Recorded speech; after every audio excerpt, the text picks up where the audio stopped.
আসসালামু আলাইকুম। অনেকদিন পরে একটা ছোট্ট মিনি ব্লগ নিয়ে আসলাম। অনেকদিন পরে, অনেকদিন আমার পেজটা অচল অবস্থায় ছিল। অচল অবস্থায় থাকার অনেকগুলা কারণ আছে। তো ভাবলাম পেজে রেগুলার হই। অনেকদিন পরে আমার লাইফ কেমন যাচ্ছে সেটাই দেখাবো আজকে আপনাদের। সকালবেলায় আপুদের সাথে বের হয়েছিলাম শাড়ি পরে। আপু চলে যাবে হল থেকে, এজন্য সবাই রেডি হয়ে একটু ফটোশুট করলাম। তারপরে অফিস ছিল, অফিসে যাচ্ছিলাম। আর তারপরে আসার সময় আমাকে ফুল কিনে দিল আমার একটা ফ্রেন্ড। তারপরে সেটা নিয়ে একটু ছবি উঠাচ্ছিলাম, ভিডিও করলাম।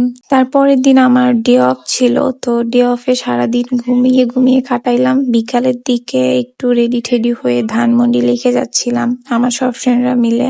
তারপরে এখানে একটু ছবি উঠাচ্ছিলাম। আসলে সুন্দর করে বের হয়েছি, অনেকদিন পরে সাজুগুজু করে ঘুরতে বের হয়েছি। একটাই ডে অফ পাই, ওই দিন একটু না ঘুরলে কি হয়।